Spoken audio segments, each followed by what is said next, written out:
This is an amazing podcast from an amazing podcast company in co-production with Wessler Media. I can tell you that this has been ongoing investigation for months and months and months and months. We have simultaneous search warrants going on currently as we speak. I understand. We have search warrants going all across the country at this point. Don't think he's not in Vegas rolling you under the bus. Because his world's crumbling right now.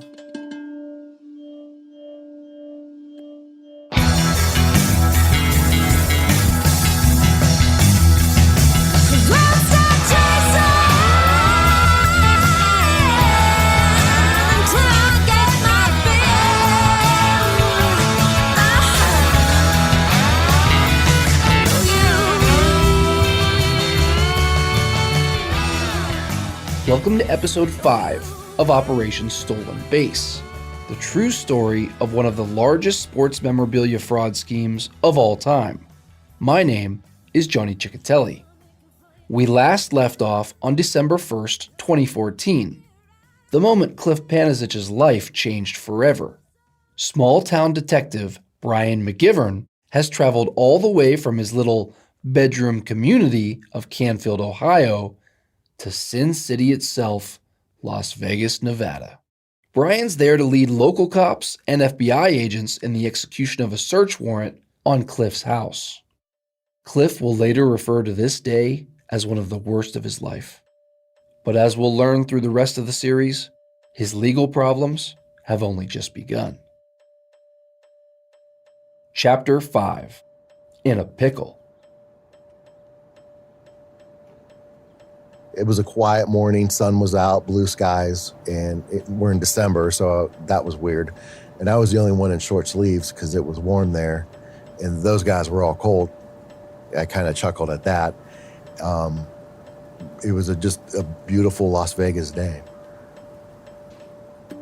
Walking up to the house to conduct the search warrant was very similar to walking onto the field before you start playing the sport. You get the butterflies in your stomach, and it's a sense of nervousness, anxiety, but it's also excitement because you know you're about to do something big here. You're either going to hit the grand slam home run or you're going to strike out. I knew every I was dotted, every T was crossed. We covered this case from A to Z and then some. And I knew we had the guy. We had him.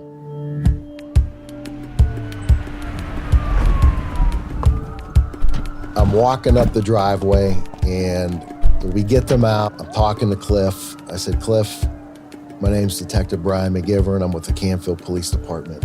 And I said, Canfield, just south of Austintown where you grew up. And I let that sink in for a second.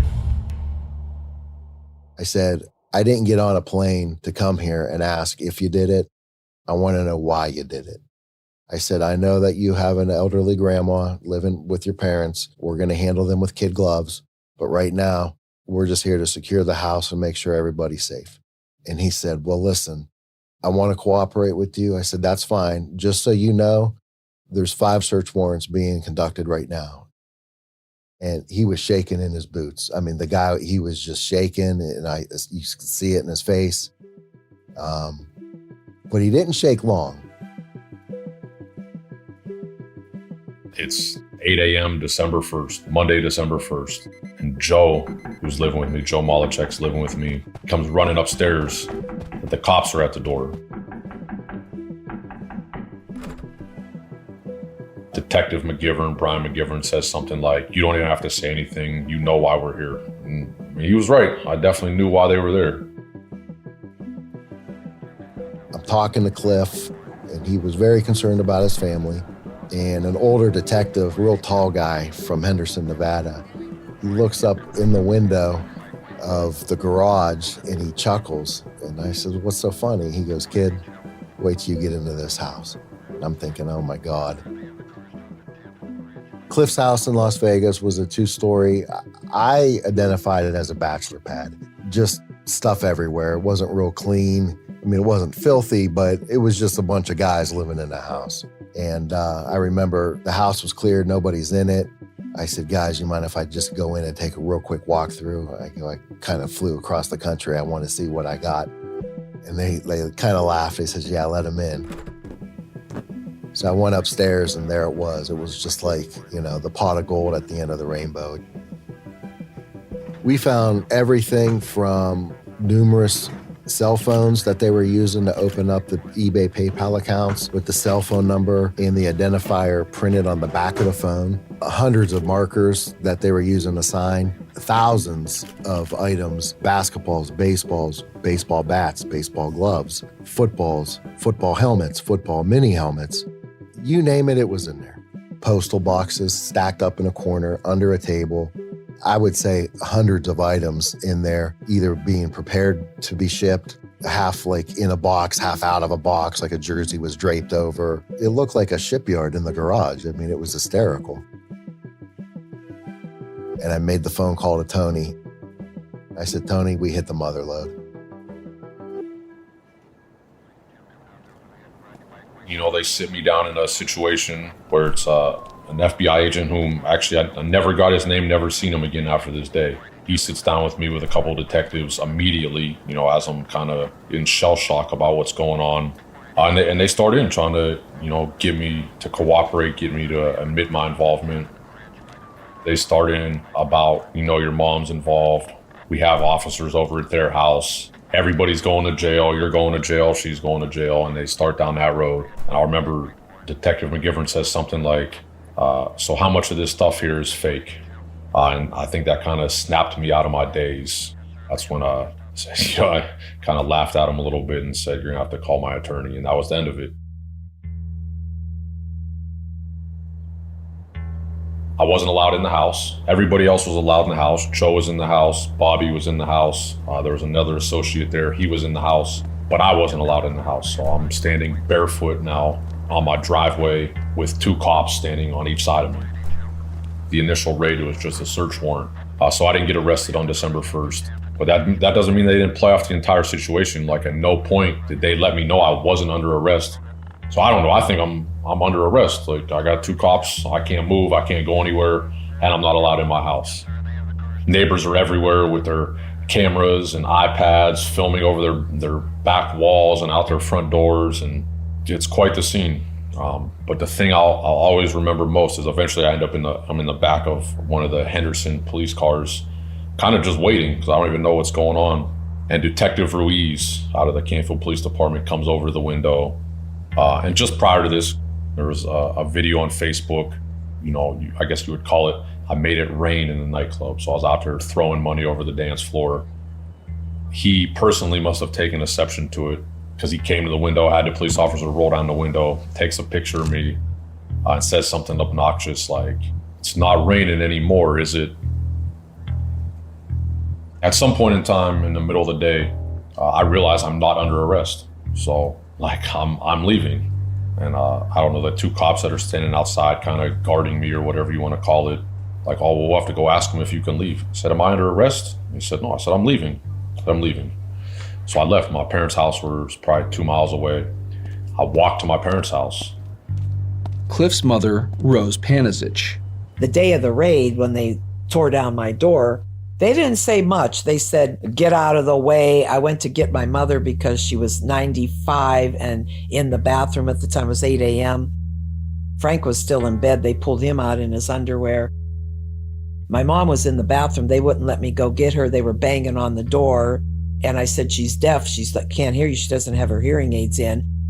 I said, she already had a stroke. You're going to give her another stroke. She'll be fine. They could care less. Those were all the Ohio people.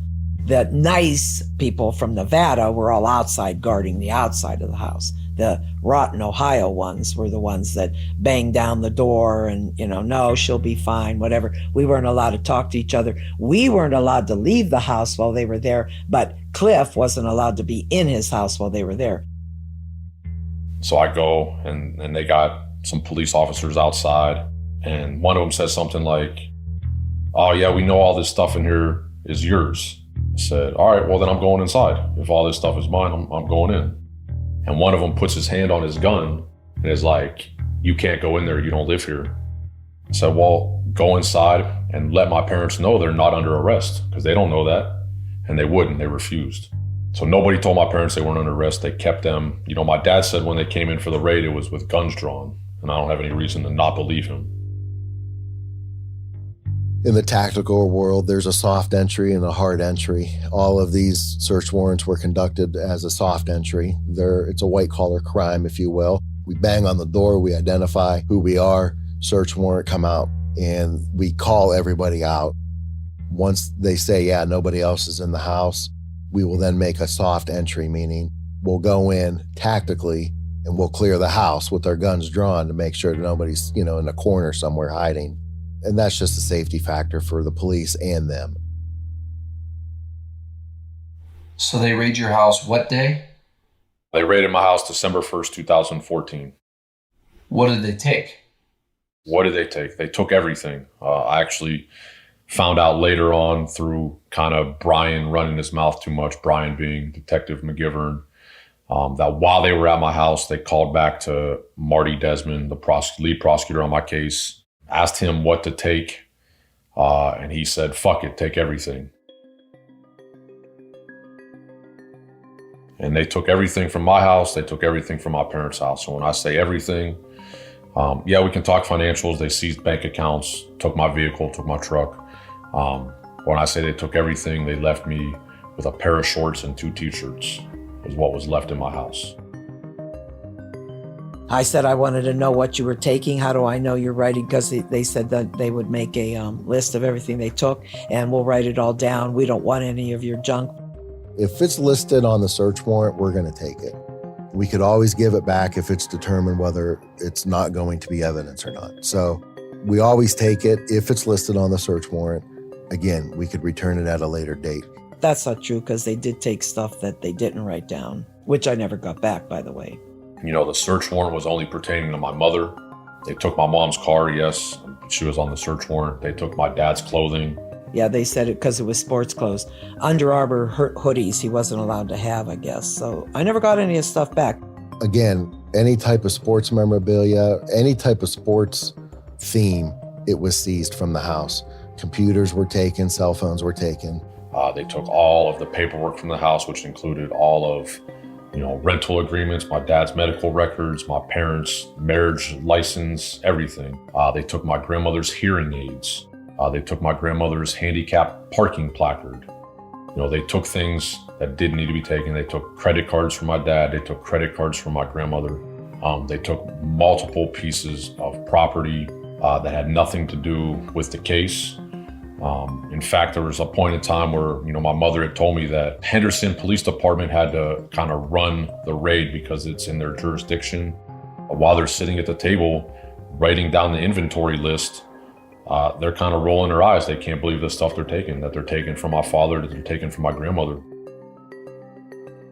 We ended up taking some clothing and jewelry because Cliff had 0 form of income at this time. Checked with the IRS. He never filled out a 1099. So how is he living this luxury life with all these shoes and clothes and watches and that type of stuff?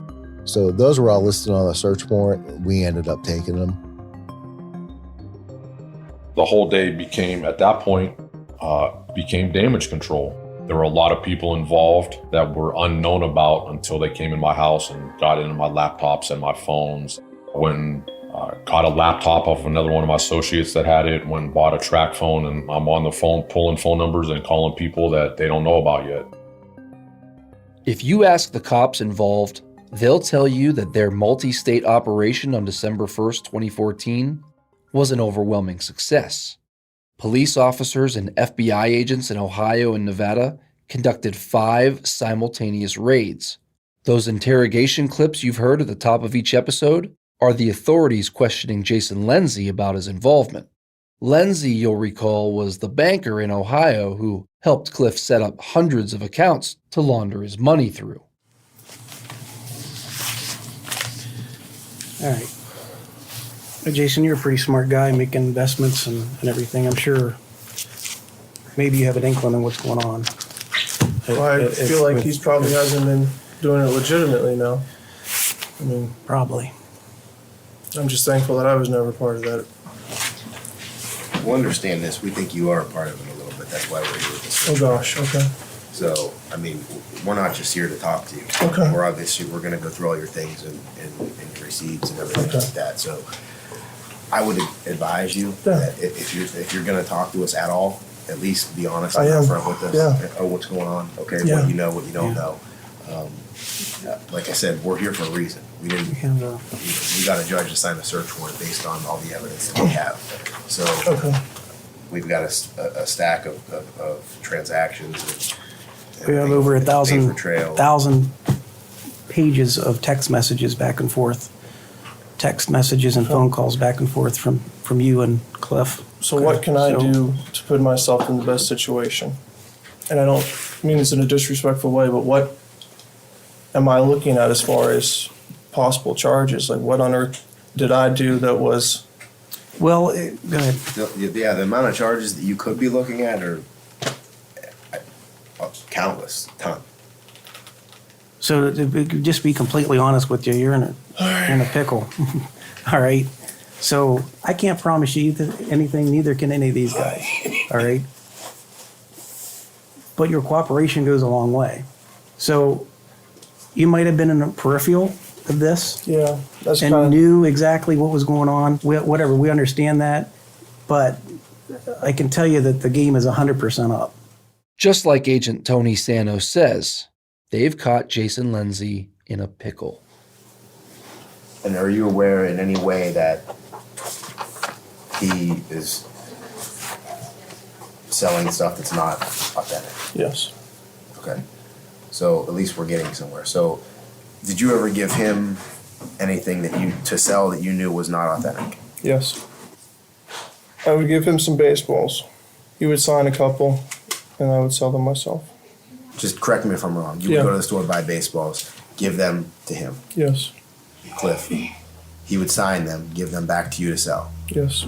So you understood that, obviously, that they were not authentic. Yes.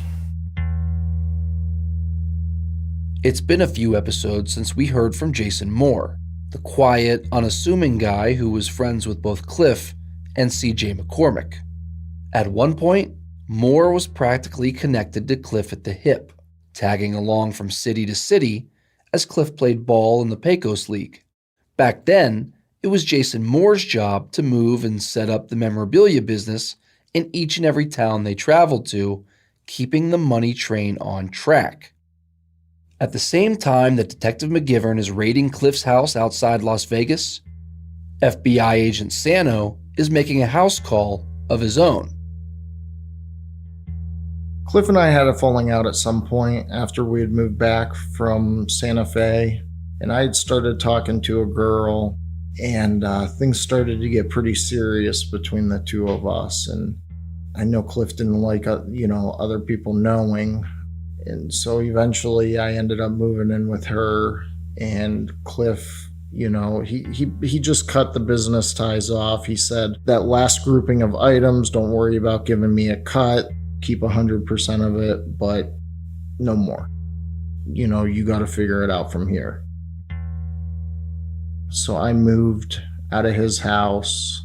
I became a firefighter. I got my fire card. And at that point in time, I found my way out of eBay. I was looking for a way out. And I could remember, I went through the house and just cleaned house. I turned my laptop inside out. I ended up throwing my internet device into a lake somewhere. It's kind of like a drug addiction that you're getting rid of everything because it was easy money. And I tried, starting a life, but there's certain things I never did because I just always felt like something was going to happen. I want to say it was December 1st, 2014, yeah. I get home and I see a business card on the door. I look at it and it said, I believe his last name was Sano.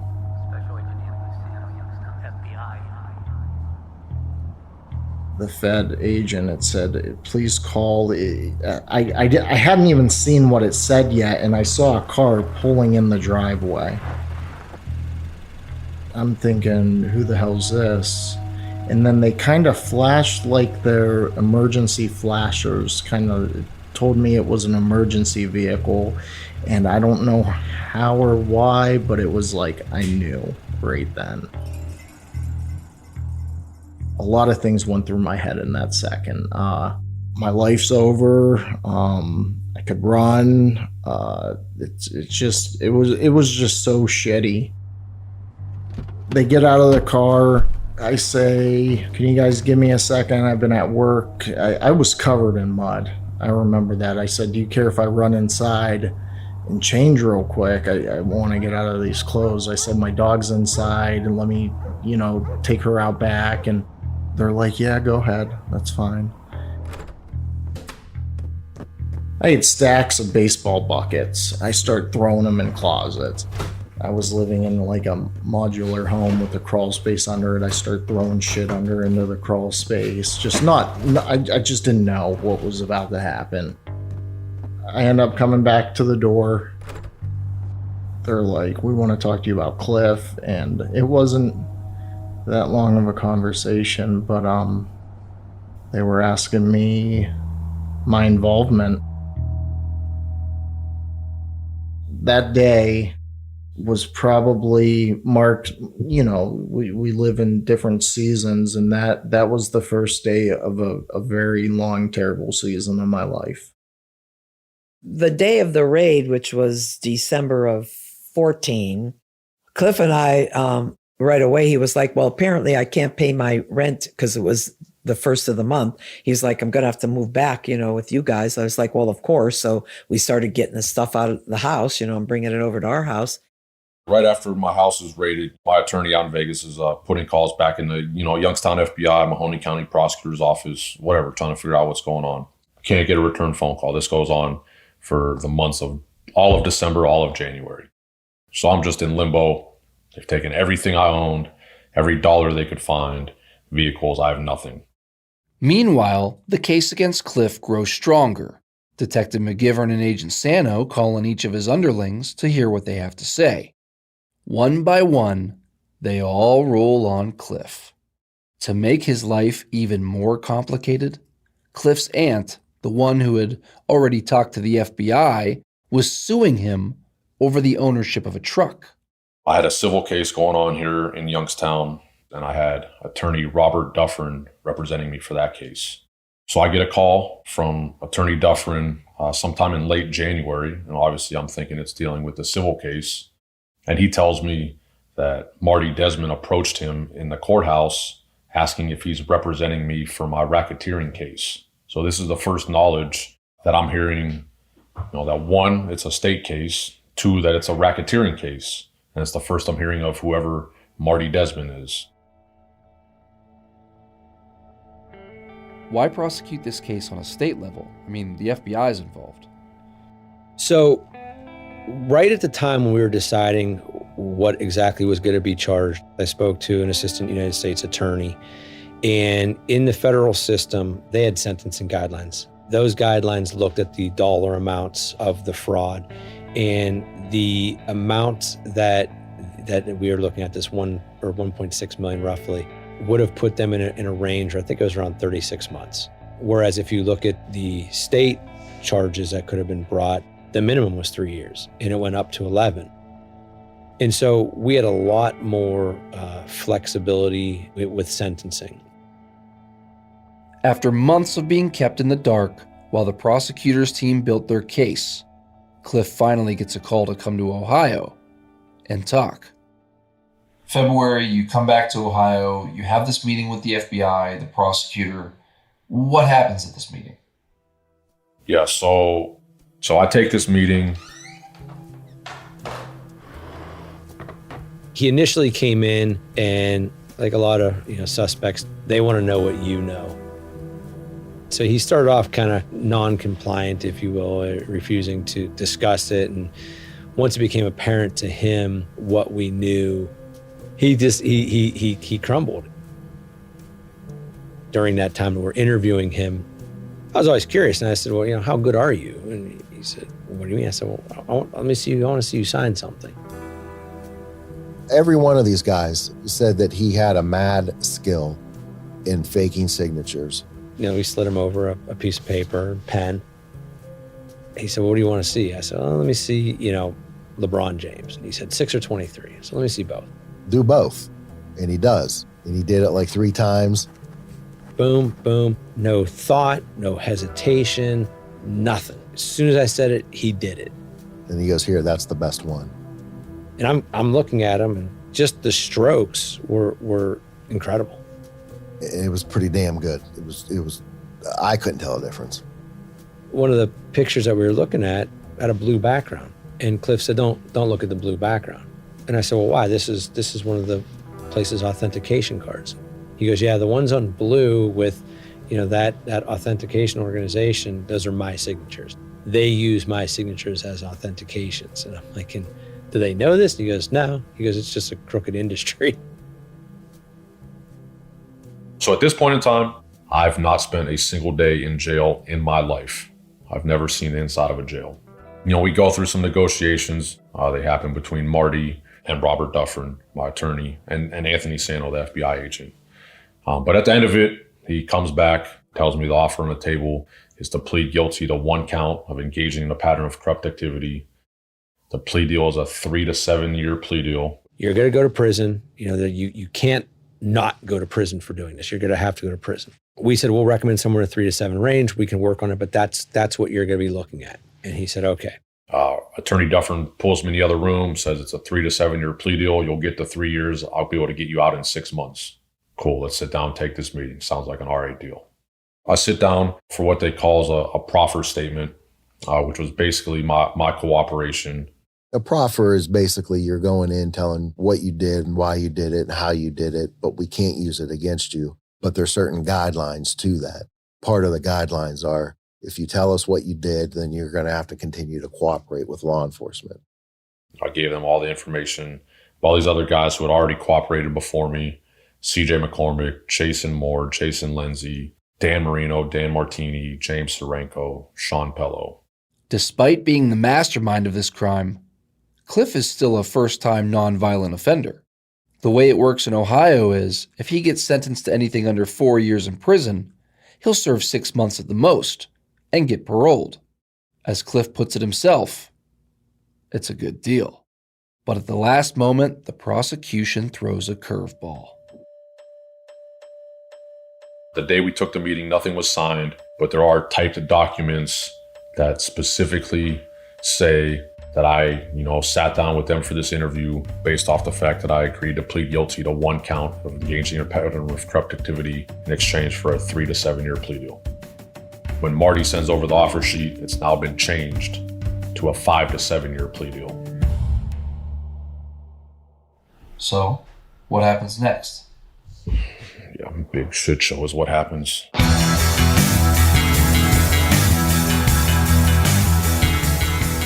On the next episode of Operation Stolen Base, 3 to 7 was with you cooperating. You never cooperated. This prosecutor and judge just fucking do whatever they want. It sure feels like he has a vendetta or an agenda. He got real upset and he said, you know what? You want me, come get me.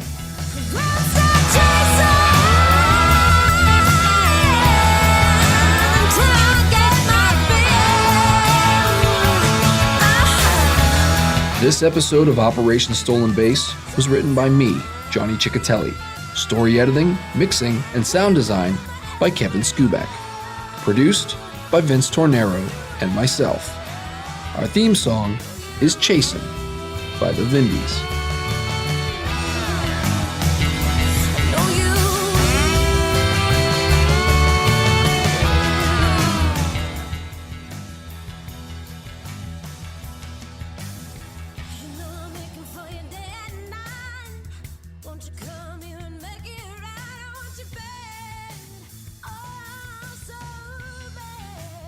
That was an amazing podcast from an amazing podcast company in co-production with Wessler Media. If you enjoyed this episode, don't forget to leave a review. It goes a long way in helping more people find the show.